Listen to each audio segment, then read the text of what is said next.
יופי, זה בכל. כן. טוב, נתחיל? אז נתחיל. נתחיל, ומי שיצטרף, יצטרף בדרך. טוב, אז כולנו יודעים מה הולך בחוץ עכשיו. באמת, המצב ממש ממש ממש הזוי. שלום למונית. הזוי מה שהולך בחוץ. שיר. אנחנו תכף נתייחס לזה. אני אשמח קודם כל שנציג את עצמנו, מי אנחנו בכלל, ואחרי זה כמובן ניתן יחס למה שבחוץ, כי באמת מה שהולך בחוץ, זאת הסיבה למה אנחנו פה. כן, אחד המאתגרים ביותר בחיים של כולנו, אני מניח, במדינת ישראל, ורצינו לעלות באמת לזום הזה כדי לתת כלים מהסוג טיפול שאנחנו מטפלים, CBT ועוד סוגי טיפולים, איך לאזן את החרדה שיש לכולנו. אז נתחיל רגע להציג את עצמנו. כן, אז קודם כל אני גיא, אני בן 35, אני מלווה ילדים עם בעצם קשיי למידה, חרמות, בדידות, מעביר סדנאות על זה בבתי ספר. ואתה? אני יונתן לוי, גם בן 35 עוד מעט, ואני פסיכותרפיסט קוגניטיבי התנהגותי, CBT, מטפל NLP, מטפל בשני קליניקות, ובמיוחד בהפרעות חרדה ו-OCD. אני אגיד קצת על העבר שלי, שהייתי ילד עם חוסר ביטחון, וסבלתי מחרדות, הפרעת חרדה כללית מוכללת, ו-OCD ועוד קשיים אחרים, והלכתי להמון טיפולים, גם CBT שהיה טיפול מאוד משמעותי עבורי בתחילת גיל ה-20, והלכתי ויצאתי מההפרעות האלה לאט לאט, והפכתי להיות גם מטפל בדיוק בזה. היום הזה אני מטפל בילדים, נוער, מבוגרים, הפרעות חרדה ו-OCD.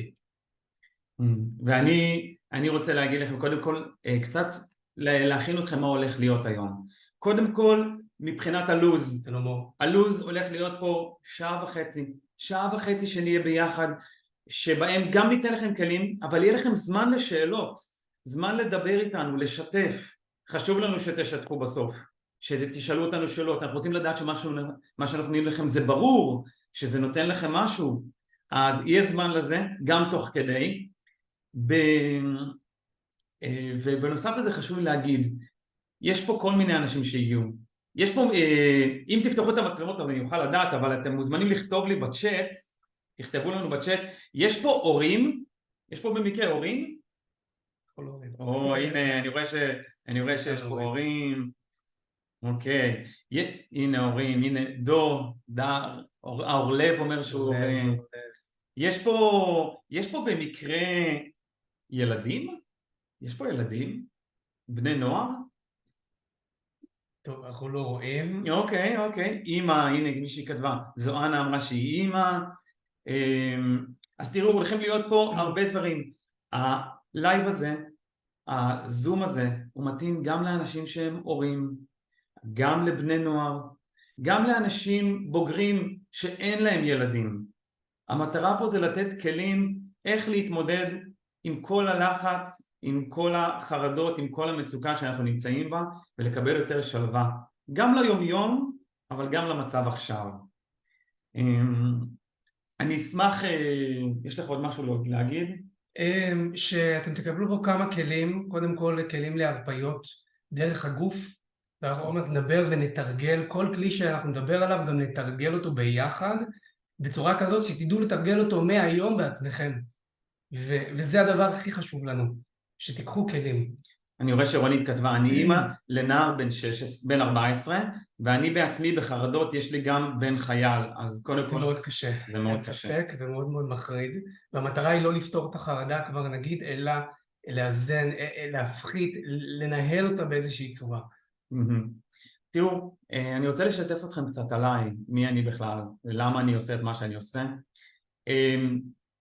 כשאני עליתי לכיתה א' הייתי ילד רגיל כמו כולם, ואפילו מחונן לגיל שלי. עליתי לכיתה א' שידעתי עברית ואנגלית ברמה גבוהה, אבל אחרי 3 חודשים אני עברתי פגיעה בראש, וכתוצאה מהפגיעת ראש הזאת התפתחה אצלי אפילפסיה. באותו יום קיבלתי את ההתקף אפילפסיה הראשון שלי, שהיה מאוד קשה. לאחריו הכל היה שונה, פתאום הופיעו לי לקויות למידה קשות, דיסלקציה, דיסגרפיה, הפרעת קשב, ובנוסף לזה שכחה גדולה. שכחתי את כל האנגלית שלמדתי בגן, וחלק גדול מאוד בעברית הבסיסית שלי. זאת אומרת, ילד בן 7 שפתאום לא יודע מה זה להגיד דף, שולחן, כוס מים, הכל השתנה מרגע לרגע, לאט לאט הלימודים הפכו להיות מאוד קשים, כל הביטחון העצמי שלי ירד, כל הציונים שלי היו 0 בכל מקצוע אפשרי, ואני הרגשתי שהקרקע נשמטת מתחתיי. במשך שנים עברתי גם חרמות וגם אלימות מאוד קשה. עד שבשלב מסוים, בגיל 15, החלטתי לקחת אחריות על החיים שלי. אמרתי, לא משנה מה המציאות שהייתה עד עכשיו, אני הולך לשנות את המציאות שלי. והתחלתי ללמוד כל מיני כלים ושיטות, מחוץ לבית ספר. התחלתי ללמוד שיטות גם ללמידה וגם בשביל הנפש. והיום אני עם תואר ראשון בחינוך מיוחד, ואני בתהליך הסמכה ל-CBT, בדיוק מהמקום הזה. לעזור לבני נוער, וגם להורים במקומות שלי לא היה עזרה. יש לך גם איזה משהו כזה שהיית רוצה לשתף? תראו, שבן אדם סובל, שיש חרדות למשך המון זמן, ברצף, בתדירות גבוהה ובעוצמה גבוהה, ואין מענה פנימי וחיצוני מספיק טוב, אז לאט לאט נוצרת הפרעת חרדה. אז יש הבדל בין חרדה, שלכולנו יש חרדות וגם התקפי חרדות, במיוחד במצבים כמו בימים האחרונים, ויש הפרעות חרדה, שזה משהו הרבה יותר מתמשך, זה כבר לופ. ובשביל לשבור את הלופ הזה, שאני הייתי בו המון שנים, בהפרעת OCD, Obsessive Compulsive Disorder, הפרעה טורדנית כפייתית, בשביל לצאת מזה צריך לתרגל המון תרגילי הרפאיה, לקחת את המושכות לידיים, המושכות של הגוף של התת מודע שמתפרע ומשתולל, כמו איזה סוס שמשתולל, ולדעת איך לתרגל מיומנויות של ויסות וצמצום של החרדה וניהול. וזה מה שאנחנו הולכים לעשות היום, ונראה לי... נרד קצת מכל הכותרות האלה, מכל המילים הגבוהות. אני רק רוצה להתייחס רגע, אני רואה שכותבים לי פה על החרדות שאתם אומרים, אני רוצה לשים את זה רגע שנייה בפרופורציות, אנחנו לא יכולים לפתור פה את הכל, אנחנו לא באים לפתור פה הכל, המטרה שלנו שתצאו פה לפחות עם משהו אחד קטן שיוכל לעזור לכם, והמטרה פה היא לא לפתור את החרדות, אלא ללמוד איך לחיות עם זה כרגע יותר בשלום עם עצמנו. זו תקופה באמת קשה, אבל אני בטוח שתסכימו איתי שהעם שלנו גם ככה נמצא בחרדה כל הזמן, אנחנו לא צריכים את הקטסטרופה שיש עכשיו בשביל זה, אבל זה לא קל, אני בטוח שזה לא קל לכל מי שנמצא עכשיו בעוטף, זה לא קל לכל מי שהורה, וזה לא קל לאף אחד מאיתנו. אבל ומפה נצלול לפרקטיקה, נכון? לגמרי. טוב, אז ככה, אנחנו מתקדמים ממש לקראת הכלי הראשון, הכלי הראשון להרפאיה ולניהול של חרדה. לפני זה אני אתן הסבר ממש קצר על מה זה בכללי הרפאיה עצמית, ואחרי זה נסביר קצת על התרגול ופשוט נצא ביחד לתרגל, כולנו ביחד נחווה את זה. אז קודם כל, מה זה הרפאיה עצמית, מה זה רגיעה עצמית? אז בגוף האנושי שלנו יש כמו שני כפתורים, כפתור של לחץ ועוררות וכפתור של הרפאיה וויסות הלחץ. עכשיו, איך לוחצים על אותו כפתור של רגיעה? איפה הוא נמצא? בגזע המוח שלנו יש מערכת שלמה שמתחברת לעצב הווגוס, הוא מתחיל פה בבטן ועולה למעלה עד גזע המוח, ושהעצב הזה מתגרה, שעוברים בו אותות חשמליים, זה שולח מסר לאותו גזע המוח, אפשר להירגע, אנחנו כבר לא בסכנה ואפשר להרפות. הביוכימיה של המוח ושל הגוף משתנות, ובעצם עוברים תהליך של הרפאיה, זה קורה מרגע לרגע. מרגע לרגע אפשר להילחץ, ומרגע לרגע אפשר קצת להירגע. ואפשר ללחוץ על הכפתור הזה יותר חזק, וזה מה שאנחנו נעשה עכשיו. המטאפורה היא כמובן כמו אדם שרוכב על סוס, והסוס מתפרע. הסוס זה הנפש שלנו והגוף שלנו, כן? זה כמו חיה. ואנחנו, זה בעצם המודעות העצמית, זה שלוקח את המושכות ויכול לנהל את הסוס, גם כשיש בחוץ בלגן. אז אני אשמח שככה, שוב פעם, נרד קצת לקרקע, כי יכול להיות שאמרנו עכשיו מילים מאוד גבוהות, מילים מאוד ככה מאוד מורכבות, רוצה שזה יהיה פרקטי. קודם כל אני מזמין אתכם מאוד לפתוח את המצלמות, ככה נרגיש אתכם, ככה נוכל לראות שאנחנו הולכים לעזור לכם יותר. ויש לי שאלה אליכם, יש פה מישהו שניסה אי פעם לתרגל נשימות? יש פה מישהו? לא, אני רואה שיש פה אנשים שגם ממש מעניינים שלא ניסו אף פעם. אז יכול להיות שזה יהיה מאוד משמעותי לכם, יכול להיות שזה יהיה אפילו עוד יותר משמעותי למישהו שכבר תרגל ופתאום יחווה את זה בצורה אחרת. ואני מאוד אשמח, גם אלה שלא מראים את עצמו במצלמה, תעשו את זה יחד איתנו. נשימה זה משהו מאוד בסיסי. כשאנחנו בלחץ, תחשבו רגע, מה קורה לגוף שלנו כשאנחנו בלחץ? הוא מתכווץ. זה מה שקורה לי בהתקף אפילפסיה, הגוף מתכווץ. כשהוא מתכווץ לא מוזרם דם למוח. לא מוזרם דם למוח, זאת אומרת לא מגיע חמצן. אם אני מתחיל לנשום עמוק, אני מכניס בהכרח יותר חמצן למוח. ואז המוח יש לו את האפשרות להירגע. אז אני רוצה שעכשיו נחווה את זה ביחד. אנחנו הולכים לעשות תרגיל מאוד קצר ופשוט, תרגיל של 3 נשימות. אנחנו נתחיל, אני אדגים קודם כל, אל תעשו עדיין. התרגיל הוא כזה, אני קודם כל נושם נשימה עמוקה, מהאף, ומוציא את האוויר לאט לאט וסופר לפחות עד 10 שניות בתוך הלב. ואז אחרי זה אנחנו נחזור על זה, ככה 3 פעמים. בוא נעשה את זה. יאללה. בוא נעשה, כולם לקחת נשימה עמוקה, למלא את הבטן ואת הריאות. מהאף.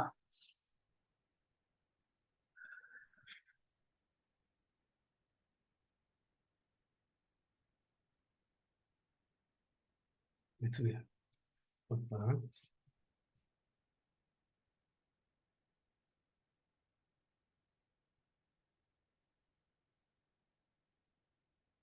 מעולה.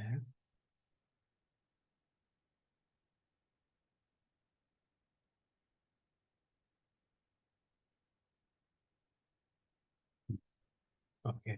איך זה מרגיש לכם? ירים את היד מי שמרגיש איזושהי הרפאיה, אפילו קטנה, איזשהו רוגע. איזה יופי. מצוין. אני אשמח אם תכתבו לי בצ'אט, תכתבו בצ'אט אם כבר הרגשתם משהו. אם אפילו לא הרגשתם כלום, אם זה לא עזר בכלום, אפילו לא עניין, לא הרגשתם זה עושה, תכתבו בצ'אט הכל. הרגשתי קצת ממש, תודה גם. זה עזר קצת לנפש, וואו, ירין, תודה. הורגש, זה כן מרגיע, איזה כיף לשמוע. זה תרגיל שכדאי לתרגל אותו כל הזמן. תדעו לכם, כשאני נוהג, אני נכנס ללחץ. לא צריך את כל מה שקורה עכשיו בשביל להיכנס ללחץ וסטרס. אני כל פעם שאני נוהג, הגוף שלי אוטומטית נכנס לסטרס, כי אני עברתי תאונת דרכים. לכן כל הזמן אני עושה את זה תוך כדי היום שלי, תוך כדי נהיגה. ואני רוצה להגיד שההפך מנשימה איטית שמרגיעה, זה היפרוונטילציה, זה נשימה מהחזה, נשימה רדודה ומהירה, וזאת נשימת חרדה. ברגע שעושים את הנשימה הזאת, זה שולח את אותו אות למוח שאומר אפשר להירגע, וזה ישר רואים את השינוי. אז התרגיל נשימה השני שהיום אנחנו ניתן לכם, ובואו נתרגל אותו ביחד, אני אסביר שנייה עליו, זה נשימת ריבוע, אוקיי? זה הולך ככה, אני אסביר. קודם כל לוקחים נשימה על הבטן התחתונה, מנפחים אותה, ורק אחרי זה מנפחים את החזה. במשך 4 שניות, בצורה כזאת, זו צלע אחת של הריבוע, אחרי זה במשך 4 שניות מחזיקים את האוויר בתוך הריאות, 4 שניות, ואז מוציאים את האוויר גם 4 שניות. ושוב נשארים ללא האוויר בריאות 4 שניות, את הצלע האחרונה של הריבוע. וזה סייקל אחד, ועושים את זה 3-4 פעמים, וביחד זאת גם טכניקה טובה לריגה. בואו נעשה את זה רגע ביחד.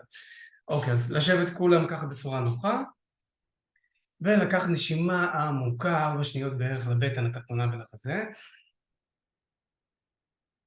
לחכות 4 שניות עם האוויר באמצע, ולהוציא 4 שניות, להשאיר 4 שניות ללא האוויר בכלל, ולקחת עוד פעם נשימה.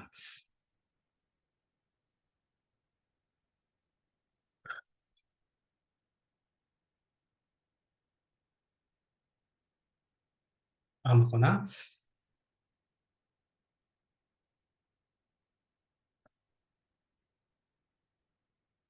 בדיוק. אוקיי. יופי. המטרה היא, אחת הבעיות בתרגילי נשימה, הרבה פעמים אומרים למטופלים, זה חרטא תרגילי נשימה, ניסינו, זה לא עובד, זה לא עובד, אני לא אוהב את זה. אבל האמת שזה באמת אחד הכלים הכי טובים, ואם היו אומרים לי מכל הדברים שאני מכיר שמרגיעים, רק אחד, הייתי לוקח את אומנויות הנשימה. ולמה זה כל כך קשה? בגלל שאנחנו שוכחים רגע להפעיל אחרת את הנשימה, כי זה נורא אוטומטי ההיפרוונטילציה. לכן, כמו שרושמים לנו אנטיביוטיקה שצריך לקחת XYZ פעמים, נכון? אז המרשם שלנו אליכם זה לתרגל את התרגיל הזה לפחות 3 פעמים ביום, יזום, לשבת דקה, 2, לנשום ככה, ובאופן כללי כל פעם שאתם שמים לב לתרגל נשימה איטית, כמו שלימדנו, תוך כמה שבועות זה הופך להיות הרגל של המוח, ואתם תזכרו לעשות את זה גם בזמן סטרס, לפני שכל מיני מעגלי קסמים מרושעים וכל מיני כדורי שלג של מחשבות ורגשות גדלים וגדלים ויוצרים מציאות לא נעים. כן. תראו, אנחנו הולכים לתת פה הרבה כלים, יכול להיות שלא נספיק לעשות הכל, חשוב לי שבאמת, שוב פעם, תצאו פה עם כמה שיותר, אבל יכול להיות שלא נספיק הכל. אני באמת הייתי רוצה עכשיו שנתקדם לעוד משהו חשוב. כולנו מתמודדים עם רגשות כל יום, כרגע במיוחד, רגשות מאוד לא פשוטים, אבל רגשות יש לנו כל הזמן, יש רגשות, אם נחלק אותם רגע לשניים, יש רגשות נעימים ורגשות לא נעימים. אני לא אוהב רגשות לא נעימים או לקרוא לזה שלילי, לא, נקרא לזה ככה, רגשות נעימים ורגשות לא נעימים. בטוח שבפנים יש יותר קנאה, אהבה בצד השני, עצבים, כעס, תסכול. אז הייתי שמח שאתה תסביר קצת יותר לעומק מה זה אומר שיום של רגשות ולמה זה חשוב לנו. אוקיי, אז שיום של רגשות זה באמת אבן היסוד של ה-CBT, הטיפול הקוגניטיבי התנהגותי, וזה דבר שהוא כל כך עוזר לי בחיים ולמטופלים ולהרבה מאוד אנשים, בוא נלמד את זה. אז שיום זה מהמילה שם, לתת שם וכותרת למצב רגשי, רוחני, מנטלי, גופני שאנחנו חווים. אם אין לנו שם למה שעובר עלינו ואפילו עוצמה סובייקטיבית בסולם אישי של מ-0 עד 10, ש-10 זה המקסימום חוויית אותו רגש ו-0 זה אין את הרגש, אם אין לנו את השם ואת העוצמה, מה שקורה שהרגש מתחיל להשתולל כי לא משגיחים עליו, אין עליו השגחה בכלל, אין את העין של המודעות שיכולה להפעיל ולקחת את המושכות.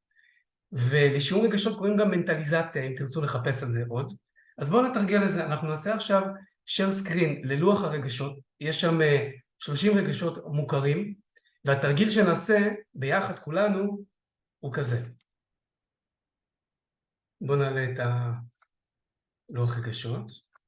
אני מזמין את כולם ככה קודם לקחת נשימה עמוקה. רואים את הלוח רגשות? אתם יכולים לעשות ככה אם אתם רואים. תרימו יד אם אתם רואים. מעולה. שימו לב, יש פה כל מיני רגשות, ולמעלה, איפה שהעכבר יש מ-0 עד 10. אוקיי. והמטרה שלנו עכשיו בתרגיל זה כל אחד, בבקשה, עם עצמו, בואו תעשו סריקה בתוך הגוף שלכם, בתוך הלב שלכם, בראש. איזה רגשות אתם חווים עכשיו, ברגע זה, ובאיזה עוצמה. תעברו ממש רגש, ותחליטו באיזה עוצמה אתם מרגישים את זה. בואו ניקח לזה דקה. אתם יכולים גם לכתוב לעצמכם את הרגשות.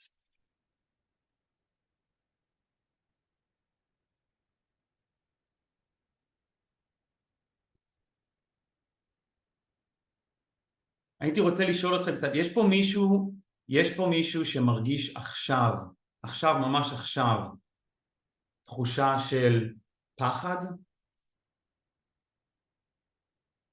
אוקיי, לא. יש פה מישהו שמרגיש תחושה של דאגה? אוקיי. מי שמרגיש פה תחושה של דאגה, תשאלו את עצמכם, מ-1 עד 10 כמה אני מרגיש את זה, כמה אני מרגישה את זה. ששוב פעם, 1 זה, או 0 זה הכי נמוך, ו10 זה הכי גבוה. עכשיו, למה זה חשוב? זה חשוב כדי להבין באיזה רמה אנחנו מרגישים את זה בכלל. האם זה ברמה של 10, או האם זה ברמה של 5. כשאני עושה עבודה עם ילדים, אני לא עושה איתם עבודה של, אם הם מרגישים עכשיו סטרס, וזה רמה 10, אי אפשר לעשות כל כך משהו במצב הזה. אבל כשאנחנו מוצאים משהו שהוא ברמה 5, ברמה 6, לחץ ברמות האלה, אפשר לעשות עבודה עם עצמנו.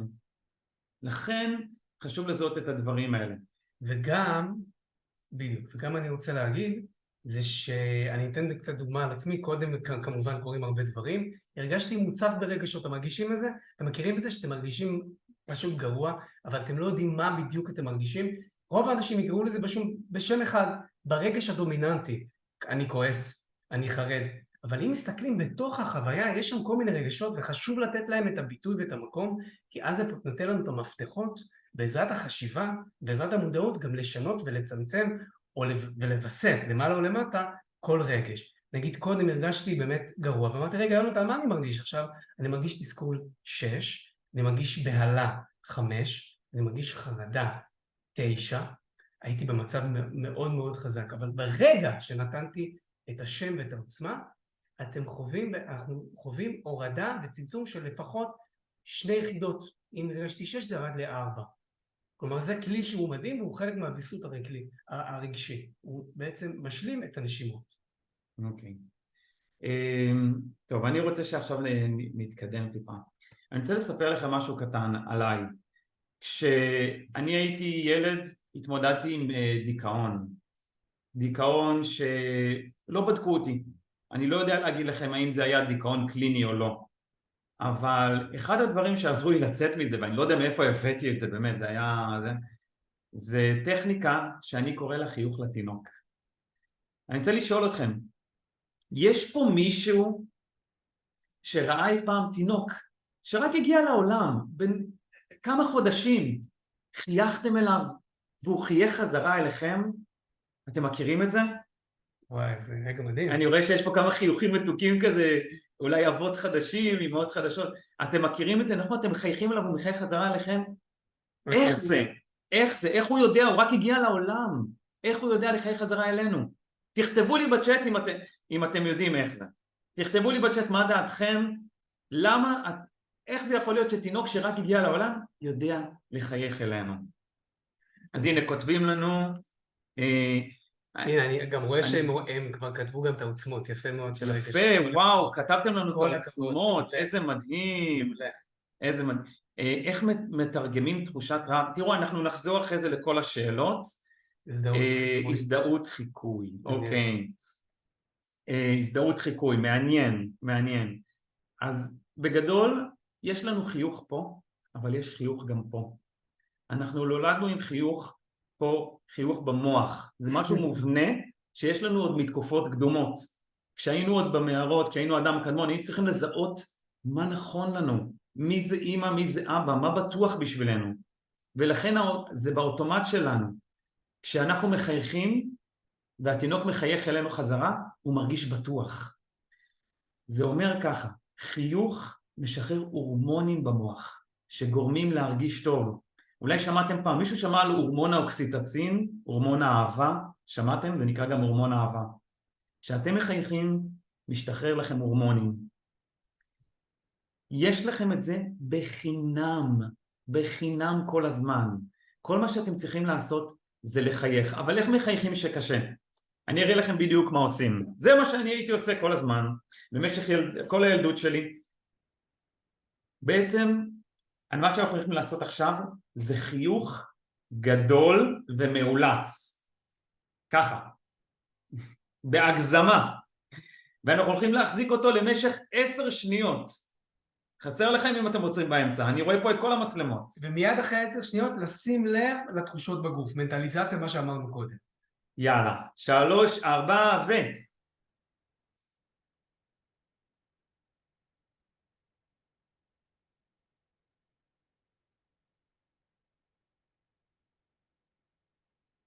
וואו, בא לי לצחוק. אני לא יודע, החיוך נהיה אמיתי. אני רואה פה חיוכים. מצחיק אותי, הופה. מה אתם צוחקים פתאום? צוחקים עכשיו? תראו מה זה, תראו איזה פשוט זה. שנייה אחת. ואם יש לכם אומץ, תעשו את זה מול המראה גם. וגם יפה לראות איזה דמיון קפץ לנו לראש שחייכנו. נגיד אני דמיינתי את החיוך של אחיין שלי החדש. ויש לו חיוך מתוק כזה, מתגלגל, עם גומות חיים כאלה. אז גם בעצם הדמיון נכנס לתמונה, ואם משלבים ביניהם אז בכלל מדהים. אני רואה, כתבו לנו, זה עבד, איזה כיף. אני תמיד מחייכת, זה עושה טוב, מעולה, מירי, אני שמח שאת תמיד מחייכת, זה עושה טוב. גם בזמנים כאלה אפשר לבחור לחייך. תראו, בזמן הזה, יש פה מישהו שזה עבר לו, אני הרגשתי את זה, יש פה מישהו שצחק לאחרונה בימים האחרונים, או ניסה לשחק, לעשות משהו אחר, והרגיש קצת תחושה לא נעימה, שכאילו, למה שאני עכשיו אעשה את זה? הנה, כן, ירין כותב, למה מגיע לי עכשיו לחייך? כאילו, אנשים סובלים, לא נכון, אתם צריכים לחייך, אתם צריכים לצחוק, יש לכם ילדים פה, חלק אמרו שהם הורים, אם אתם מרגישים טוב, הילדים שלכם ירגישו טוב, אם אתם מרגישים טוב, הסביבה שלכם תרגיש טוב, זה חשוב שתעשו את זה, מותר לכם ואפילו רצוי. יופי, יופי. זה מרגיע אותנו, חייבים לצאת מהחרדות. תודה. עכשיו, יש לי עוד פעם שאלה, זוכרים מה אמרנו על כשלחוצים הגוף מתכווץ? יש פה מישהו שעושה ספורט? אני לא בכושר לצערי, סיבה רפואית שתטפל בה בהקדם. תירוצים, מסיבה רפואית לא עושה ספורט, יש פה מישהו שעושה ספורט או עושה ספורט? אם כן, תכתבו לי בצ'אט כן או תרימו יד. כן, אוקיי. באופן קבוע אפילו, אפשר להגיד באופן קבוע. באופן קבוע. פעם או פעמיים בשבוע, יותר נכון 2 עד 3 פעמים בשבוע. מה עושים לפני שמתחילים את הספורט? או מה עושים בסוף? בסוף הכושר, בתחילת הכושר. תכתבו לי, מה עושים? אני בטוח שאתם יודעים. מה עושים בתחילת הכושר? מה נראה לכם? מתיחות. קנקים. מתיחות, שחרור, נכון. למה עושים את המתיחות? למה עושים אותם אחרי? הגוף מקובץ. הגוף מקובץ, מגיע פחות חמצן למוח, הגוף מקובץ, אנחנו יותר בסטרס. לא חייבים לשנות את המצב תמיד מהבפנים. אפשר להתייחס למה שקורה בחוץ. ולכן הדבר הכי פשוט זה מתיחות. לא חייבים איזה כלי עוצמתי, מטורף, פשוט בואו תעשו יחד איתי. בואו נעשה ביחד מתיחות. תמתחו רגע, אני רוצה שתרגישו את זה. ותוך כדי אם אתם יכולים לנשום עמוק, נשימות איטיות, זה שילוב של 2 כלים ביחד.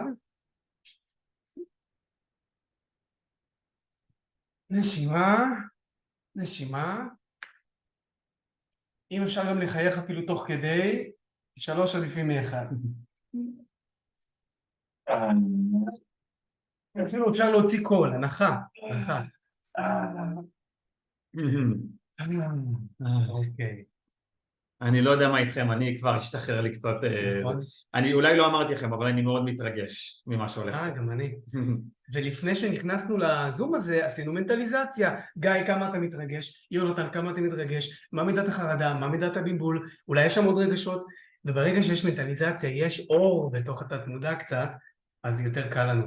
יופי, אז עכשיו, חברים, אנחנו נעבור לאחד האפליקציות הכי חזקות שאני מכיר להרפאיה. אני אומר לכם, זה כמו הכפתור האדום הזה שלוחצים עליו, כשממש לחוצים ויש לנו כמה דקות לעצמנו, וזה תרגיל, חברים, שאני רוצה שנתרגל ביחד, ולא לוותר עליו. הרבה שנים ויתרתי עליו וחיפפתי אותו, אבל פשוט לא ידעתי לתרגל אותו, ואני ממש משתוקק שאתם תדעו לתרגל אותו. עכשיו, בתרגיל הזה, בניגוד למה שעשינו עכשיו, שזה למתוח, לשחרר, זה בדיוק הפוך. הפעם אנחנו נכווץ חזק מאוד את השרירים, ונרפא אותם בבת אחת, באופן מסודר, אנחנו ממש נדבר ונעשה זה ביחד, וזה תרגיל שהוא מוכח לגמרי מחקרית, אגב כל התרגילים שאנחנו מדברים עליהם מחקרית ובשטח, שמרגיע.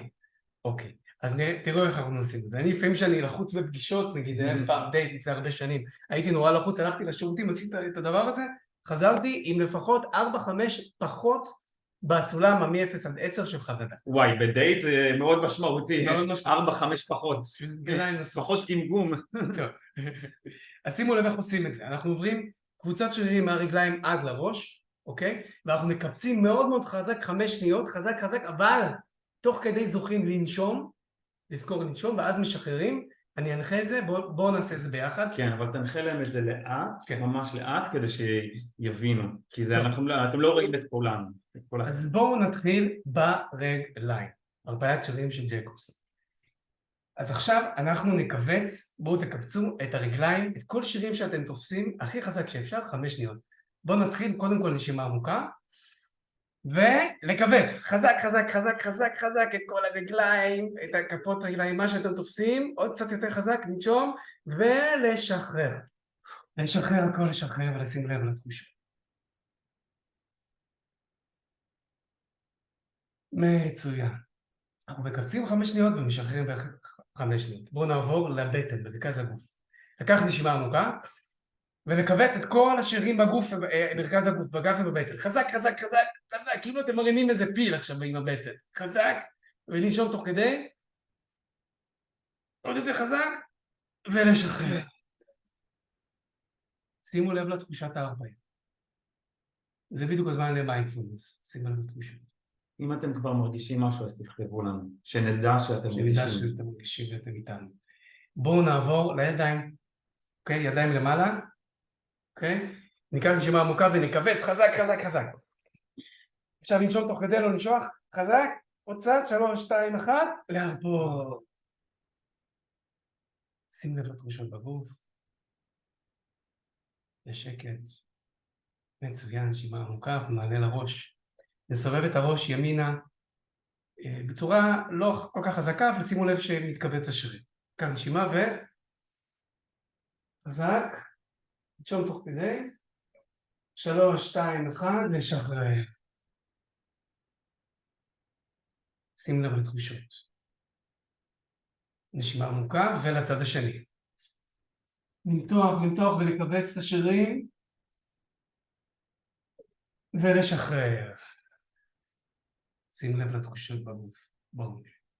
מעולה, נשימה עמוקה, נעבור לפנים.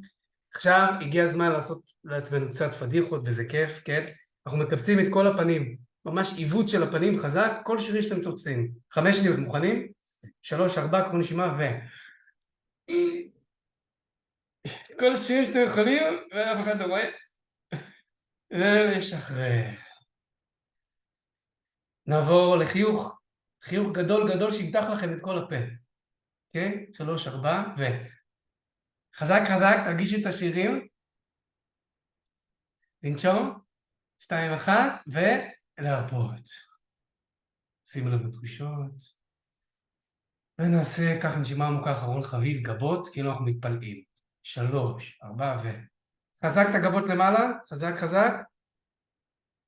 לנשום תוך כדי לא לשכוח. 3, 2, 1, להרפות. אוקיי, נשימה עמוקה. אני מזמין כל אחד מכם לעשות מנטליזציה רגע, לבדוק מה מידת ההרפאיה בגוף.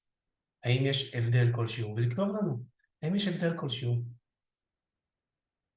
כל הזמן לנשום, כל הזמן לנשום, בבטן התחתונה. אז אם באמת הרגשתם קצת יותר תחושה טובה, הקלה, אם זה עבד לכם, לא עבד לכם, תכתבו לנו בצ'אט, שנדע, שתהיו איתנו. ואני רוצה להגיד בכל מקרה, חברים, יש ביוטיוב, תכתבו הרפאית שרירים, יש שם ממש הנחיה בצורה מסודרת. ושאלו אותנו פה אם התדרוך הזה, אם הוובינר הזה הולך להיות מוקלט. כן חברים, הוא הולך להיות מוקלט, ואנחנו גם נשלח את ההקלטה בקבוצות. אם אתם רוצים שזה יישלח בדיוק אליכם, בול אליכם, תכתבו לנו את המספרים שלכם פה בצ'אט, ואנחנו נדאג לשלוח את זה לכולם.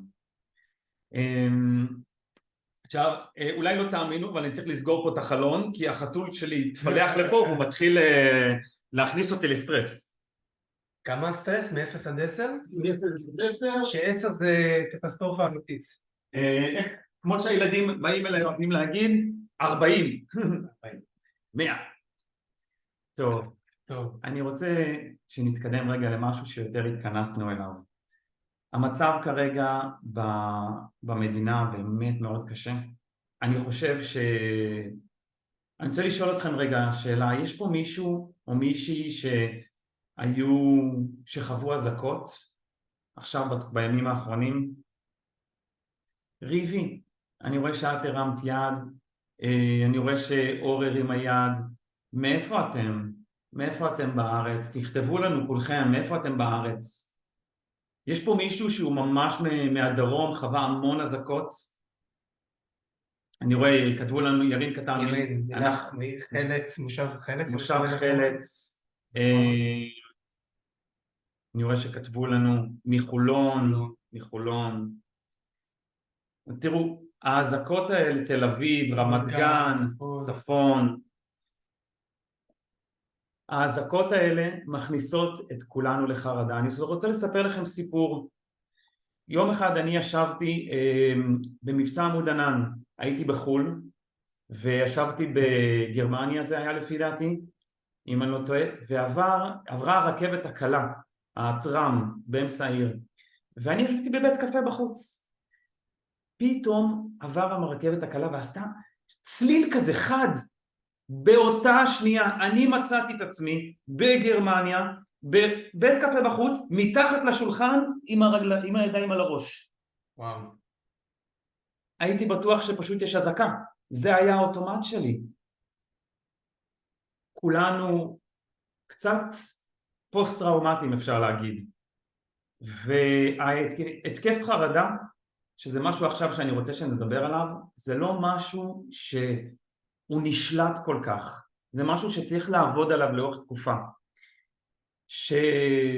כשאני הייתי ילד בעקבות כל החרמות הקשות והקשיים שאני עברתי, אני רוצה לשתף אתכם שזה לא משהו שאני משתף ילדים בדרך כלל. בבתי ספר אני שוקל מאוד האם לשתף את הדברים האלה, אני תמיד מתייעץ עם הצוות, אבל בגיל 14 אני עברתי גם פגיעה מינית מצד ילד בכיתה.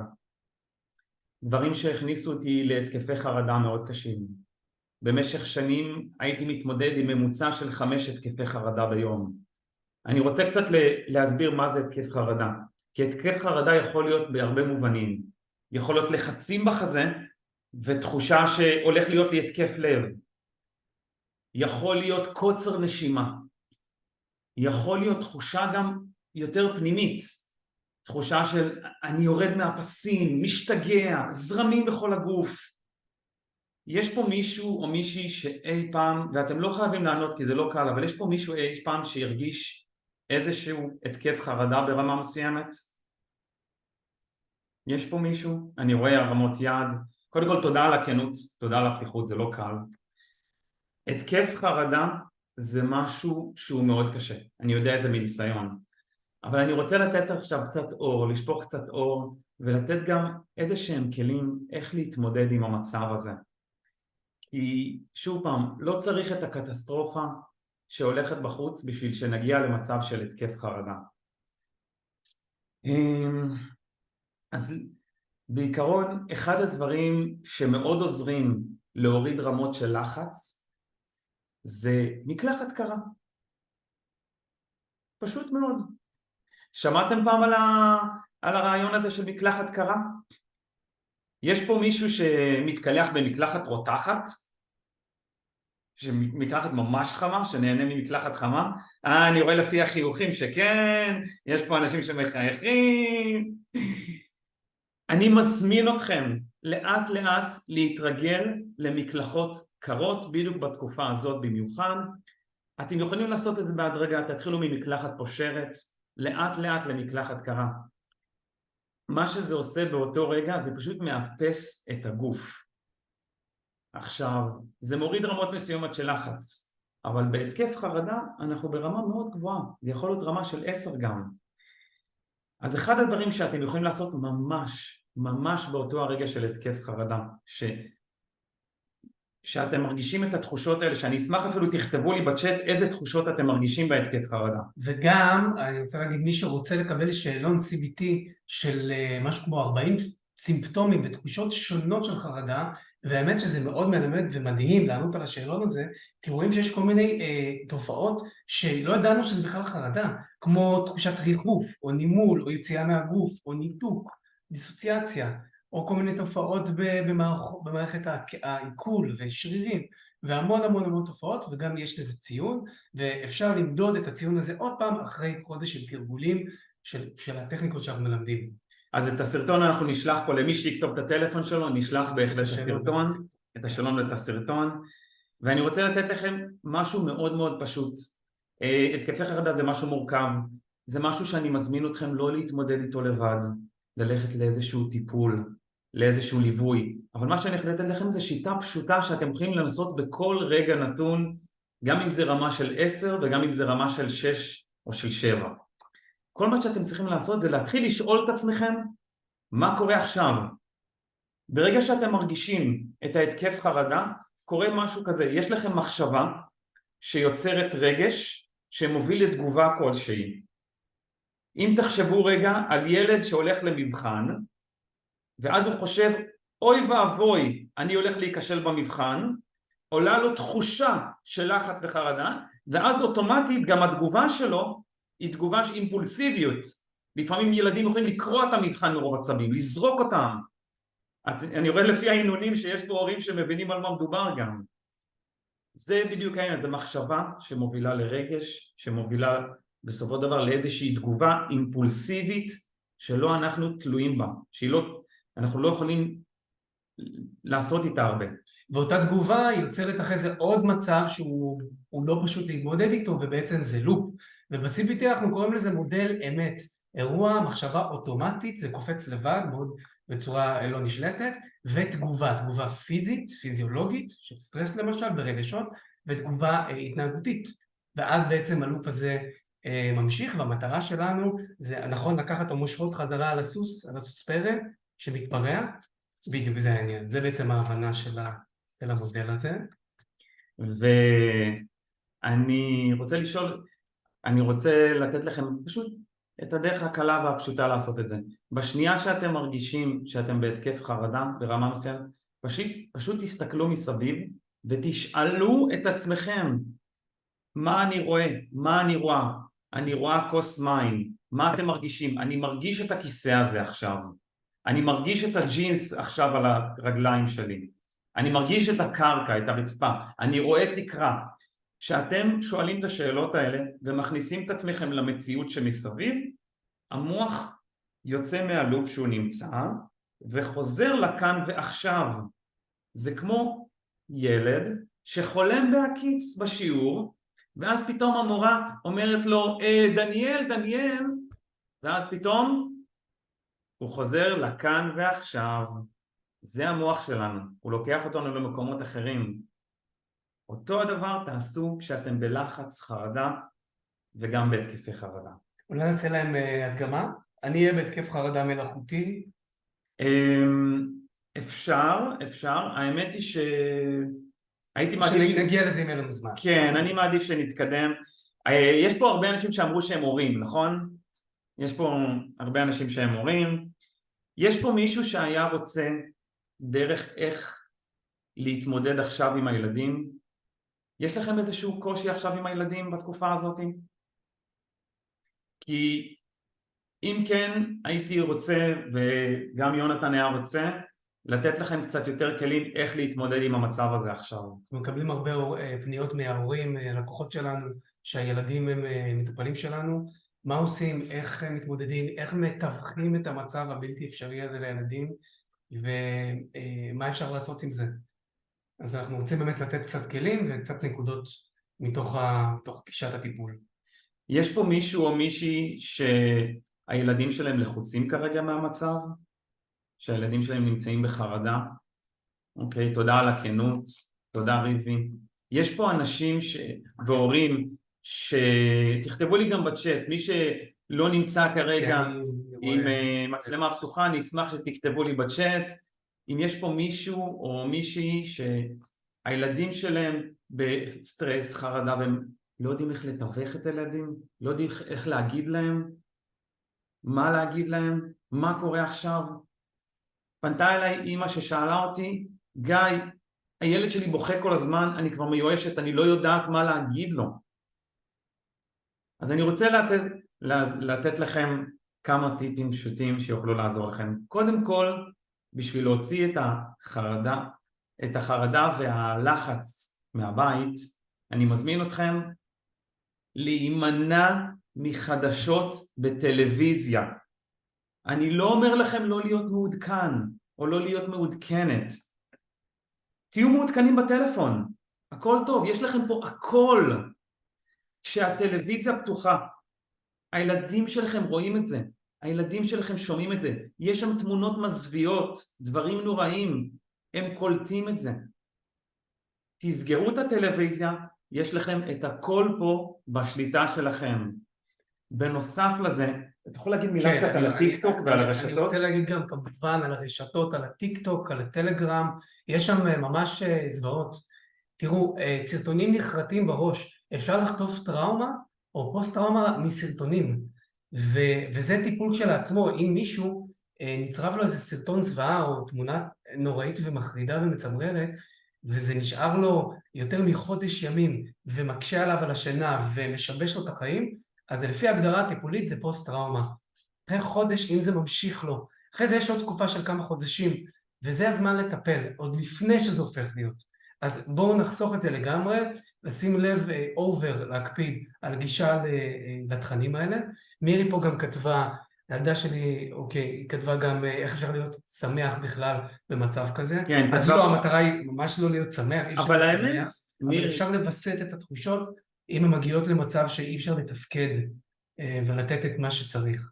כן, אבל מירי, האמת כתבת לנו פה, הילדה שלי בת 16 בחרדה, ואומרת לי, איך אפשר לשמוח שכל כך הרבה אנשים עצובים? דיברנו על זה בהתחלה, ויש פה ענעונים, אני רואה שאנשים מעניינים, ובאמת אני מסכים איתכם, זה קצת קשה לחשוב על זה. אז מה שנקרא, הרמת לי להנחתה.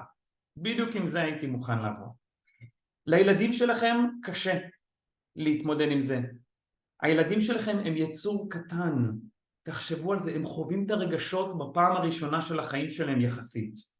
אם הם ילדים קטנים יותר, זה עוד יותר קשה להם. לכן, מה שאתם צריכים לעשות זה לשמש להם דוגמה. ילדים לא לומדים מהמילים שלכם, אלא מהדוגמה שאתם משמשים להם. אני אתן לכם דוגמה לזה, באה אליי משפחה פעם שהתלוננה שהילדה מבולגנת.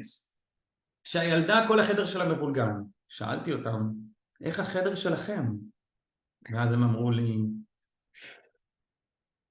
אוקיי, אז אמרתי להם, אנחנו נתחיל מכם. אחרי חודש שהם למדו להיות מסודרים, הילדה הפכה להיות מסודרת מעצמה. הילדים שלכם לומדים מההתנהגות שלכם, לא מהמילים. וכמובן מהטונים, מהטונציה, לא מהתוכן המילולי בהכרח, אלא המחקרים מראים שהרבה פחות מהתוכן המילולי ומהתחביר, אלא מאיך אומרים את זה, מהטונים. ואולי נדגים באמת, נראה את ההבדל. אנחנו נדגים. עכשיו ריבי כתב, אצלי אין חדשות בבית, גם לא בנייד, לא מוכן לדבר על הנושא בכלל, לא אוכל, לא שותה בן 10.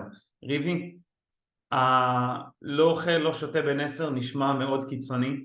אני מזמין אותך באמת כאן ועכשיו לקבל החלטה שאת לוקחת את הילד לאיזשהו ליווי רגשי, איזשהו טיפול רגשי. זה המצב, זה טבעי, לא צריך את המצב בכללי בחוץ בשביל זה, אבל זאת המציאות שלו כרגע וצריך לטפל בזה. זה חשוב. אז בואו נעשה באמת הדגמה של איך לנהל את הטונים שלנו ואת הדוגמה האישית, כי זה מתפלק לנו מרוב לחץ, וזה עובר דוך לילדים כמו ב-USB, ישר לרגשות שלהם. אז בואו נראה איך עושים את זה. אז אני אהיה ילד חרדתי, כמו שהייתי. ברגע, בן כמה אתה? אני בן 10. בן 10, מעולה. בן 10. יונתן כרגע בן 10, ויונתן ישאל אותי שאלות קשות בתור הורה.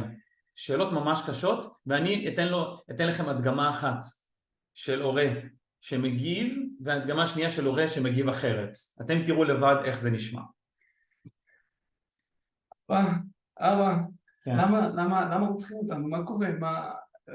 ייפול לנו טיל על הבית? לא, אל תדאג, לא ייפול לנו שום טיל על הבית, אל תדאג, יונתן, לא ייפול שום טיל על הבית, לא רוצחים אותנו, הכל יהיה בסדר, אתה תראה, אנחנו נעבור את זה, הכל יהיה בסדר. טוב, לא, אבל זה מפחיד, לא, תקשיב, קח כוס מים, תירגע, הכל יהיה בסדר, אל תדאג, אני מבטיח. שימו לב שהכל יהיה בסדר, המילים שלי הם חסרי משמעות כי הטון דיבור שלי הוא שונה. עכשיו תשאל אותי עוד פעם. וגם החוויה הרגשית שלי, ממש נלחצתי מהתגובה שלך, בתור אבא, זה היה מפחיד, נלחץ, בואו נראה. עכשיו אותו דבר תשאל אותי, אותו דבר. אבא, מה קורה? אנחנו נמות? מה עושים? יונתן, תקשיב, אנחנו לא הולכים למות. זה נכון, אנחנו שומעים כרגע על אנשים שמתים. אנחנו כן, כרגע פה במקום בטוח, אתה איתי קודם כל, כן. אנחנו ביחד. זה נכון שיש אנשים שמתים כרגע, אבל מוות הוא חלק מהחיים שלנו, אין מה לעשות. ואל תדאג, אנחנו פה ביחד, אני איתך. יש לנו את הממ"ד, לא סתם יש לנו את הממ"ד הזה, הממ"ד הזה מגן עלינו. אני אוהב את הממ"ד, יש שם את המשחק שלא שיחקתי בו שנים. מעולה, אז פעם הבאה אנחנו נלך לממ"ד ונשחק. אבל יש שם עכברים, לא ניקינו פה שם. אין שם מחר. אוקיי, בהרמת יד אני רק רוצה לדעת, או תכתבו לי, יש פה מישהו שהבין את השינוי בטון דיבור שלי? הבנתם? ומה עוד נעשה חוץ מהטון מבחינה מילולית? המילים היו פחות או יותר אותם מילים, אבל הטון דיבור יש לו השפעה גדולה על ילדים. זה כמו למשל שאתם הולכים לבוס שלכם והוא מדבר איתכם ברגוע. אני לא יודע אם קרה לכם פעם שהבוס שלכם קורא לכם ואז הוא מתחיל פתאום לדבר באיזה טון כזה ואתם כבר כזה ישר אוי ואבוי מה הולך לקרות, מה זה? בסוף כלום, רק רצה לדבר איתכם, לשתף אתכם, אולי אפילו במשהו חיובי. הטון דיבור יש לו השפעה גדולה. הנה, נירית כתבה מובן לגמרי, תודה רבה נירית. נכון, אלה דברים שמצד אחד הם נורא מובנים ואינטואיטיביים, אבל מצד שני, ופה אנחנו מחברים את זה למה שלמדנו, שאנחנו בפאניקה, אנחנו יכולים בלי לשים לב להעביר את זה בטונים לילד. ובגלל זה אנחנו למדנו את מה שקודם למדנו, לשים לב למצב הרגשי, מנטליזציה, נכון? מנטליזציה, מה אני מרגיש, וכמה, באיזה עוצמה.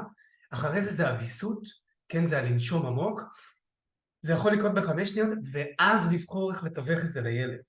כן, אם אנחנו, זה כמו במטוס, נכון? אומרים קודם לקחת את האוויר, לשים עלינו, על ההורה, ורק אז על הילד, זה בעצם אותו דבר. והאמת שזה מתקשר לי לעוד משהו מבחינה פיזיולוגית של חרדה, שהדופק לב הוא מהיר בסטרס, חרדה ובהלה. ואנשים והדופק לב הזה יכול ליצור מחשבות קטסטרופליות שהן מזינות את הדופק לב המהיר ואז יש לופ. ולעומת זה בספורט שמעלים את הדופק לב בריצה באנאירובי ובאירובי אז חווים את אותו תסמין דופק לב מהיר אבל הפעם לא בהקשר של קטסטרופה ולחץ אלא בהקשר אחר לגמרי. יחד עם עוד חומרים כמו אנדורפינים שיש בספורט. ולכן מחקרית, אנשים שעושים ספורט ומגיעים לדופק לב גבוה, ההקשר של התסמין הזה מתבטא אחרת בזמן חרדה. ואז זה יכול לעצור או לבסט, להאט, חלק מהלופים וחלק מהעוצמה של חרדה בזמן אמת. לכן חשוב באמת אימון גופני. עכשיו אנחנו ממש לקראת הסוף. עוד בערך כמה דקות, 10 דקות אנחנו כבר נסיים. נפתח גם את הצ'אט, נפתח את האפשרות לשאלות. אני ממש אתן לכם את האפשרות לפתוח את המיקרופון, לשאול שאלות, לדבר, לשתף, אנחנו מאוד נשמח שזה יהיה. כמה דברים אחרונים. קודם כל דיברו איתנו פה עם הילדים, שקשה להעביר את זה לילדים, קשה להוריד, קשה לאפשר להם שהם יצחקו, ישמחו. למה מותר לי עכשיו? זה מה שאחת האימהות פה כתבה, שהילדה שלה אומרת. ילדים הם ילדים, והם צריכים להיות ילדים. תעזרו להם לחזור להיות ילדים, הדרך הטבעית שלהם. מה זה ילד? ילד עושה שטויות, ילד משחק משחקים. אני מזמין אתכם לשחק משחק עם הילדים שלכם, להיות שטוטניקים איתם. יש פה מישהו שאוהב לפעמים להיות שטוטניק? אני חלק גדול. יש פה הורים שאוהבים לשחק, פשוט לשחק משחקים. אני לא רואה מספיק הרמות ידיים, אני רואה שיש פה כאלה שאולי שכחו איך זה להיות ילדים. אז אולי אפילו תבקשו מהילדים שלכם שילמדו אתכם קצת לשחק. אם זה ילד קטן בבית, ילד עד גיל 10, אולי הוא ישמח לשחק איתכם מחבואים אפילו. אם זה ילד יותר קטן, יש דברים פשוטים שאפשר לשחק איתם. ילדים יותר גדולים, אפשר לשחק איתם משחקי קופסה אפילו, משחקים של גדולים. אפשר לשחק כל דבר, כל דבר. האמת היא אתם יכולים לשחק נגדם אפילו בסוני, באקסבוקס, במחשב. זה ייתן להם הזדמנות לצחוק עליכם קצת. אתה רוצה להגיד עוד כמה מילים לפני כן, שנגיע לדבר כן. האחרון? כן, אני רוצה להגיד שלפני ובלי קשר, כשאתם משחקים עם ילדים, איך לתווך לילדים וללמד אותם תרגילי נשימה. מה שאנחנו למדנו פה, רק לילדים. אז בואו נעשה את זה ביחד, זה משחק, זה איזושהי הנחיה נחמדה, שתעשו את זה עם הילדים שלכם. אז אומרים לילד שידמיין שהוא מחזיק איזשהו פרח, או איזה משהו ריחני שהוא אוהב, איזה סופלי שוקולד. ואומרים לו, בוא תנשום אותו רגע עמוק, את הדבר הריחני, נשימה, ואז שהוא מוציא לדמיין שהוא מנסה לכבות נר רחוק ממנו. אז לנשום פרח, ולכבות נר רחוק. ולעשות את זה 3 פעמים, עוד פעם אחת. בדיוק, ומשלבים את זה עם הטונים שדיברנו עליהם, זה יכול להיות כלי חזק. ועוד דבר נחמד לגבי נשימה לילדים, בועות, נכון את המכשיר הזה עם הסבון והבועות. אז לי יש בקליניקה, אני אוהב לתרגל עם ילדים את זה, אז איך עושים בועה גדולה? איך עושים בועה גדולה? צריך לנשום לאט. אם נושמים מהר, זה יוצא מלא בועות קטנות. אז אני מביא את זה לילדים, תעשו את זה גם אתם, מחזיקים את הדבר הזה, לוקחים נשימה עמוקה, ומוציאים לאט. ובעדינות, והבועה מתנפחת, מתנתקת, ואז יש בועה ענקית. מעולה, ואז נותנים משוב חיובי, כל הכבוד. ועושים את זה כמה פעמים, כמו משחק עם המטפל, איתנו, איתכם, וזה ישר עובד, לוחץ על כפתור הרגיעה, כמו שאמרנו. וואי, אתה יודע למה החזרת אותי? כשאני הייתי ילד, הייתי לוקח את אחותי למרפסת, היינו לוקחים גיגית עם מים, היינו שוקחים לשם מלא סבונים, וזה עושים איזה שיקוי כזה של מלא סבונים, ומחפשים לעשות את הבועה הכי גדולה וענקית, הייתי עושה כזה ככה, ועושה ככה. זה רעיון למשחק, שכחתי ממנו אפילו. יפה, ואם נכנס להם לעיניים והם צורכים, אז כן, תשטופו להם את העיניים. טוב, יש לכם כוח לעוד תרגיל אחד שהוא סופר חשוב, מיינדפולנס מודרך? לא, אין לנו זמן. אין לנו זמן. בוא נראה, עכשיו 8. 8 וחצי, לא? שעה וחצי? מיינדפולנס? יאללה. יאללה.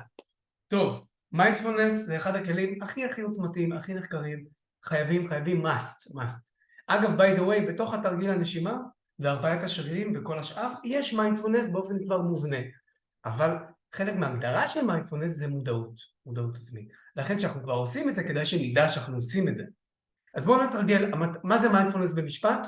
או מדיטציה, או קשיבות, או התמקדות, אלה כל אלה שמות של אותו דבר. להפנות את פנס הקשב, את תשומת הלב, כן, ולהתבונן בגורם אחד, בגירוי אחד ספציפי. ומה הגירויים שיש לנו בחיים האלו? זה החושים. ויזואלי, שמיעה, טעם, ריח, נכון? אז המטרה היא לבחור כל פעם משהו אחד, להתמקד פה כמה שניות, ולעבור לאחד אחר. אז מה שנעשה ביחד, עוד שנייה זה נתרגל את תרגיל הנשימה הראשון של הנשימה האיטית, נעשה כל 3 נשימות, נכניס את הגוף למצב, ואז אני אנחה אתכם לבחור 5 פריטים שונים במרחב, אנחנו על חוש הוויזואלי, שהם בצבעים, נגיד בצבע אדום. ואנחנו נסרוק ונמצא. אחרי זה נעבור לשמיעה, לשמוע 3 צלילים שונים, תוך כדי שעוצמים עיניים, או עם עיניים פתוחות, ולבודד את תשומת הלב על כל צליל, זה יכול להיות המזגן, או כל צליל אחר. הצליל של השקט, מכירים את הזמזום הזה? זה צליל. ואחרי זה נעבור לתחושות, ואז נעשה מנטליזציה ונרגיש איך זה מרגיש, את השינוי שאנחנו מרגישים. יופי, אז בואו נתחיל. טוב.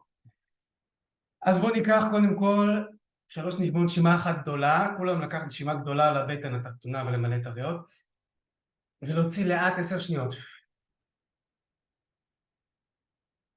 ולהרפות את השרירים תוך כדי, עוד נשימה.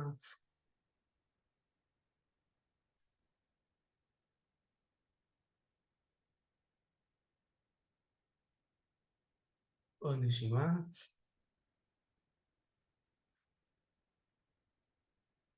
מצוין. מי שרוצה יכול לעצום את העיניים, שימו לב לתחושה של המגע, של הכיסא, על הגב, על המשענת. שימו לב לצלילים. אולי יש מחשבות, אבל זאת הזדמנות באמת נהדרת להירגע ולהתמקד בהווה. נתחיל ולשים לב לנשימה, תחושה גופנית. כל אחד להתמקד במשך 10-20 שניות רק בנשימה כפי שהיא, איך שהיא עולה ואיך שהיא יורדת. לא צריך לשנות אותה, רק להתבונן בה, כמו שתצפיתן או חוקר מתבונן.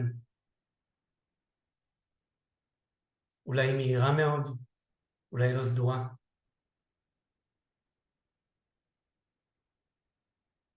מצוין, נשימה עמוקה. ולהוציא לאט. נפתח עיניים ונעבור לחוש הוויזואלי. בואו נסתכל על 5 דברים אדומים או צבעים שדומים לאדום, ורוד וסגול. בואו נסתכל רגע. תספרו את זה. אני רואה פה את הרמקולים, את המיקרופונים בזום, הם אני אדומים. רואה את הקלסרים. ותוך כדי, אם תוכלו לנשום, זה מצוין, גם נשימה איטית. מצוין. בואו נשים לב לעוד 4 פריטים בצבע אחר, צבעים קרים יותר, כחול, ירוק, שחור, ונשימה עמוקה תוך כדי. נראו את הקלסרים, את המדפסת. המגירות שם. מגירות. זה בצבע כחול. הזקן שלך. אוקיי, נשימה עמוקה. אנחנו נעבור לחוש השמיעה.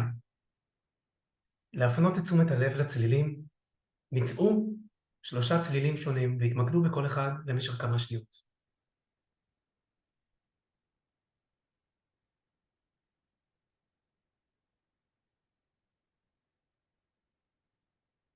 כשמצאתם צליל, התמקדו עוד יותר עמוק ושמעו את הגוונים ואת הטונים הנסתרים בתוך הצליל.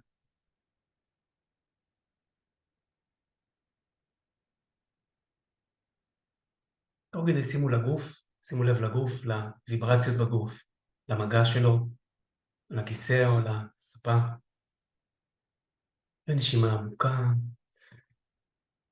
אפשר גם לחייך.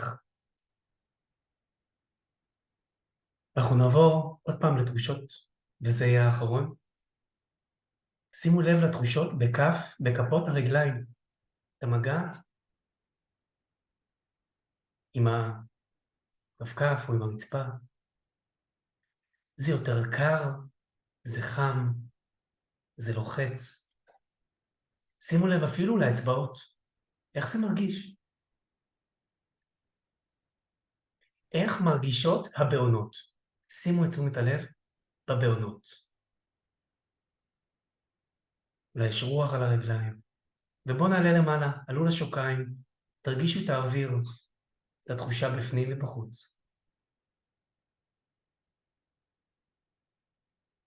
שום עמוק, לעלות לברכיים, להרגיש אותם. כל תחושה שעולה זה בסדר גמור. לעלות לארבע ראשי, להרגיש את הישבן יושב, את התחושה, את כוח המשיכה, מושך את הגוף למטה. את הגוף נשען או נמחץ על הספה או על הכיסא. איך זה מרגיש?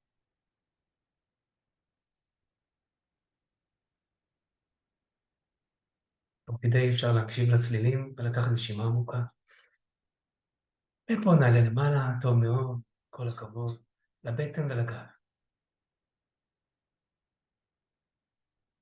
שימי לב למגע של הבגדים, על החיצוניות של הבטן והגב. אולי על הפנימיות של האיברים. אפשר להרגיש את הפופיק. כדי שימו לב לצלילים, לכל הגוף בכללותו. בואו נרגיש את כל הגוף בכללותו לרגע אחד. תוך כדי נשימה, לבטן התחתונה. בואו נעלה למעלה, לאזור החזה, לידיים. אולי זה בוויברציות. אולי זה תקוע, תפוס. ונשימה נעלה לראש. תנו לעיניים להיות עייפות, עייפות וכבדות. לרדת, שימי לב לאף, לאוויר שנכנס ויוצא. לאוזניים. תחושה של האוזניים במרחב. מה הטמפרטורה של האוויר על האור? בפנים, באוזניים.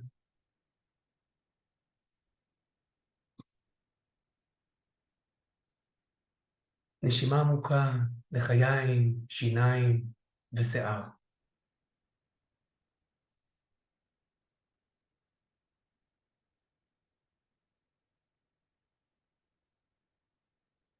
מצוין, כל הכבוד. בואו ניקח נשימה אחת אחרונה לקראת סיום. נחייך חיוך מאולץ, ונרגיש את כל הגוף בכללותו. אולי נרגיש ויברציות, את שדה האנרגיה הכולל, את הכובד שלו. ולאט לאט אפשר לחזור לכאן ולעכשיו, אלינו, לחדר, לזום. אוקיי. כל הכבוד לנו. יופי.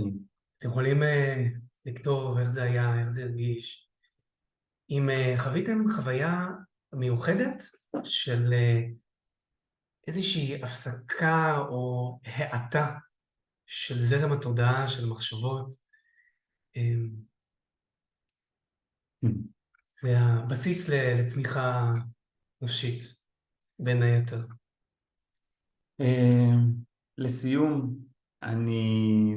רגע לפני שנסיים, היה כיף, תחושות נעימות, תודה רעות, תודה רבה. אני רוצה להזכיר לכולנו, אוקיי? אנחנו רק בני אדם, אתם רק בני אדם. יש פה אנשים שהם הורים, אתם לא מטפלים, את לא מטפלת, אתה לא מטפל של הילד שלך, אתם אפילו לא חברים, אתם הורים, לא הוסמכתם להיות הורים, פשוט החלטתם ואתם הורים. ואחד הדברים החשובים שאני אומר להורים, אבל גם לנו, כל אחד כבני אדם, להיות בחמלה כלפי עצמכם. אתם עושים את המקסימום שאתם יכולים, לכן תהיו בחמלה. חמלה זה אומר לסלוח לעצמכם. כשאתם בחמלה לעצמכם, התחושות הלא נעימות משתחררות. ככה תלמדו את הילדים שלכם גם להיות בחמלה כלפי עצמם, לסלוח לעצמם. אם אתם לא מצליחים לעזור עכשיו לאנשים אחרים, אפילו אם אין לכם ילדים, אתם מרגישים בבית ורק מצליחים לעזור לעצמכם בקושי, בסדר, תהיו בחמלה כלפי עצמכם. המצב עכשיו קשה, זאת המציאות.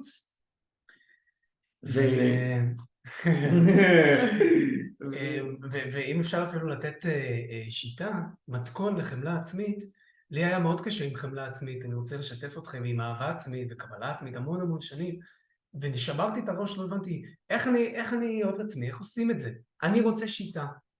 אז השיטה היא כזאת, יש כל מיני שיטות, אבל השיטה שאנחנו מכירים, ה-CBT, שיטה מעולה, זה מה שלמדנו, זה אינטגרציה של מה שלמדנו.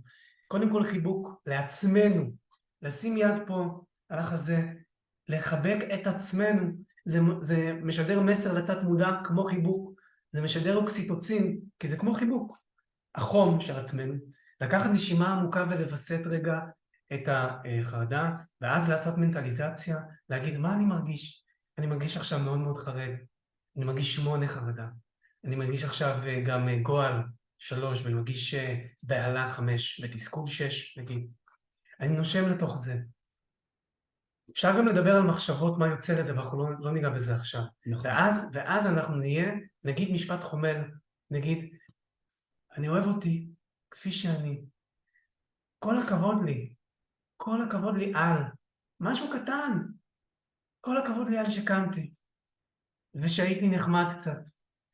וכל הכבוד לי זה כל כך חשוב, זה כמו אנטי וירוס נגד הביקורתיות העצמית הקשה כל כך, שיש הרבה מאיתנו.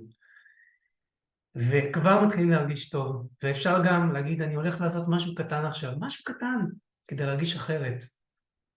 וזה בעצם נותן איזושהי מעטפת רגשית לעצמנו, שהיא חשובה גם אחרי זה כדי לתת את זה לילדים. ועוד דבר חשוב זה להיות בהוקרת תודה. חמלה משחררת כאב, והודיה, הוקרת תודה, משחררת פחד. ממש משחררת פחד. וואו.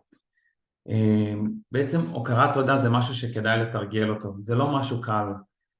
אז אני רוצה שרגע נעצור רגע ונודה על כמה דברים שיש לנו בחיים. זה התרגיל האחרון שלנו היום. זה התרגיל האחרון שלנו להיום, בהחלט.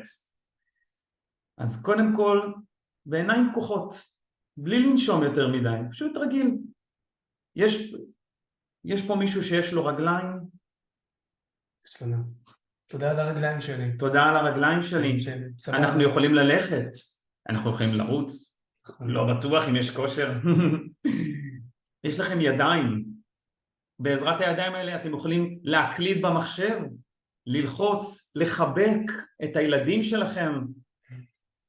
יש לנו חברים. יש לכם חברים? תודו על זה. תודה שיש לי חברים. תודה שיש לי אותך כחבר. תודה שיש לי אותך, ולגמרי. לגמרי. באמת, תרגישו את זה בפנים. תודה שיש לי ילד וילדה מדהימים. תודה שיש לי בן אדם לצידי, בן זוג או בת זוג, זה לא מובן מאליו, במיוחד היום. תודה שאני נמצא באזור מוגן כרגע, אולי אני נמצא באזור ללא אזעקות. אני יכול להגיד לכם שאני באמת מוקיר תודה על זה. לא היה פה אזעקה אחת באזור שלי מהרגע שהתחיל, זה כל כך לא מובן מאליו. במשך שנים חייתי בדרום, היה שם כל כך הרבה אזעקות. אז תודה על כל כך הרבה דברים שיש לנו. וכמובן שמאוד מאוד מאוד קשה ומאתגר להגיד תודה, חס וחלילה, למי שאיבד מישהו, למי שנפגע לו מישהו, זה קורע את הלב, זה, קודם כל יש תהליך של אבל שבן אדם צריך לעבור עם עצמו, לפני שהוא אומר תודה, זה בלתי אפשרי להגיד תודה שמשהו קטסטרופה קורית, אלא אולי רק אחרי הרבה שנים, וגם אנחנו מדברים פה לא על מצבים אקוטיים וקטסטרופליים, כן, אנחנו מדברים על היגיינה רגשית. כן, אנחנו מדברים על משהו על היום-יום, באמת דברים פשוטים להכיר עליהם תודה. למשל, תודה שיש לי אוזניים שאני יכול לשמוע, תודה שאני יכול לדבר, תודה שאני יכול לנשום, ואני יכול להגיד לכם, אני עושה את זה בעיניים עצומות, אומר תודה שאני יכול לראות, ואז אני פוקח את העיניים, ואני רואה צבעים שאפילו לא ראיתי. מיינדפולנס. אז חברים, אני מקווה שהיה לכם טוב. אני רוצה קצת להגיד לכם, אם יש פה מישהו או מישהי, הורים שהם לבני נוער, גילאי 10 ומעלה, כיתה ומעלה, ואתם רוצים ליווי אישי עבורם, אני מלווה ילדים גם עכשיו דרך הזום, אני מלווה ילדים מכל הארץ, ילדים שמתמודדים עם קשיי למידה, ילדים שמתמודדים ובני נוער עם בעיות חברתיות, עם חרמות, עם בדידות, עם אלימות מאוד קשה, וברוך השם אפשר לשנות את זה, אפשר לשנות הכל, ואפילו תוך זמן קצר. הילדים שלכם פשוט לא לומדים בבית ספר איך ללמוד, רק נותנים להם חומר לימוד, קחו תסתדרו, לא מלמדים אותם מיומנויות למידה, שזה הדבר הכי חשוב. אני הייתי בכיתה קטנה בחינוך מיוחד כל החיים שלי, תאמינו לי, לא לימדו אותי, נשקו לי את הרגליים שבאתי. הילדים שלכם לא לומדים מיומנויות חברתיות, הבית ספר זה ג'ונגל הישרדותי. ממש. לא מלמדים אותם איך ליצור אינטראקציה. ואני מלווה גם ילדים עם הפרעת קשב. ילדים עם הפרעת קשב הרבה פעמים אפילו קשה להם להבין סיטואציות חברתיות. יש פה הורים עם ילדים להפרעת קשב? אני עם הפרעת קשב מאובחנת. אני גם עם הפרעת קשב. אני מכירים לגמרי. את האימפולסיביות ואת הקושי להתרכז ולהתארגן, והקושי בלסדר רגשות, ועוד הרבה מאוד דברים. יש גם יש סט של איכויות מדהימות למי שהפרעת קשב, אבל בן שיודע לנהל אותה. ומיומנויות חברתיות זה משהו מאוד חשוב, ולעיתים ילדים שהיה להם איזשהו עיכוב התפתחותי, שחוו איזה חרם בגיל קטן, או אפילו, כמו שאמרתי, ילדים עם הפרעת קשב, קשה להם לפתח מיומנויות חברתיות, אבל ברגע שלומדים מה זאת מיומנויות חברתיות, למשל, מתי אני נכנס לשיחה, מתי לא, אם יש קבוצה של אנשים, מתי אני מדבר, על מה אני מדבר, הדברים הכי פשוטים מביאים להם הצלחות ההצלחות האלה מעלים את הדימוי העצמי, ואז יש להם ביטחון עצמי יותר גבוה.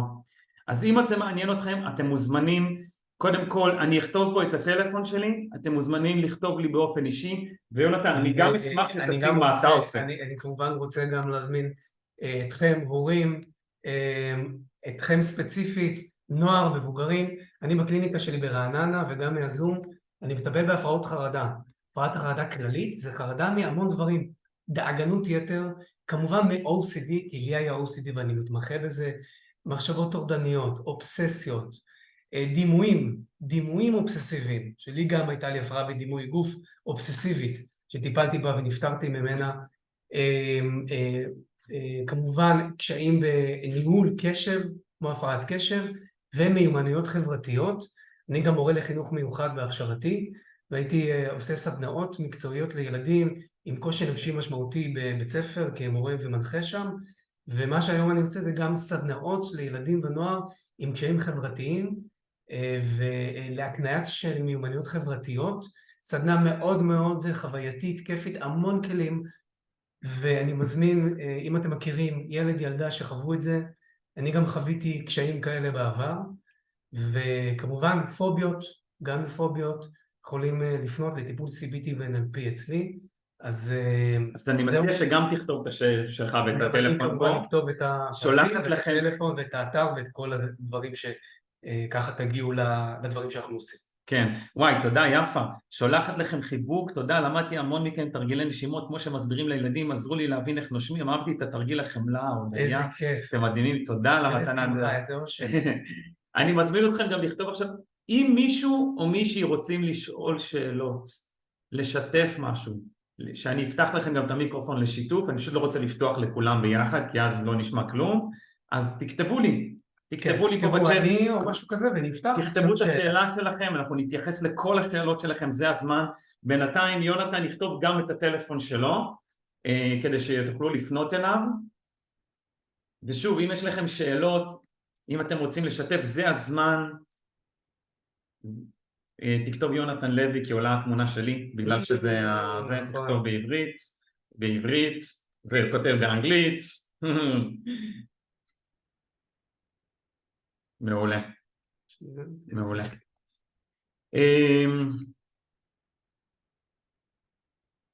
אז יש לכם איזה שהן שאלות? או יש לכם, נשמח לדעת איך היה לכם פה, יפה כתבה לנו, אם יש לכם איזה שהן שאלות, משהו, זה הזמן לשאול. אפשר להגיד גם נחמד, איזה גרגיר זהב אתם לוקחים אתכם? איזה גרגיר זהב יישאר איתכם? כן, משהו קטן שאתם לוקחים מכל מה שהיה פה. משהו אחד קטן, תכתבו לנו. מה המשהו הקטן שאתם לוקחים מפה? וכמובן לתרגל, חבר'ה, אם לא מתרגלים מזה, זה לא עובד, זה כמו שריר, זה כמו כל מיומנות, פליז תתרגלו את זה, באמת זה מה זה שווה, תרגלו את זה כי האוטומטים השליליים שלנו הם פועלים כאילו גם ככה על אוטומט, אנחנו רוצים להתחרות, מה שיפה שהדברים החיובים האלה זה כמו תרכיז של מיץ פטל, או תרכיז, שמים את זה בתוך מים וזה צובע את הכל, אז לא צריך להתחרות לגמרי בדברים השליליים, צריך לעשות קצת הדברים באופן קבוע וזה כבר חלק מאיתנו, אז מי שרוצה באמת לשאול איזו שאלה, יש לנו כמה קצת. אני מאוד אהבתי, תודה רבה פנינה. אני אגיד לכם, בדרך כלל כשאין שאלות זה אומר שני דברים. אחד, או שהכל היה מובן, אני קצת בספק על המילים הגבוהות, או שהכל לא היה מובן. אז אני אשמח לדעת אם יש פה איזה שהם דברים, אם יש פה איזה שאלות. אגב, מי שמרגיש שהוא חייב לסיים, אז אנחנו ממש בסוף, מי שרוצה לכתוב לנו, אם לא, אז אנחנו נגיד לכם ביי. איזה 10 שניות, ואז ניפרד מכולם. טוב, איזה כיף היה להנחות ביחד. וואי, האמת שממש היה לי כיף, באמת.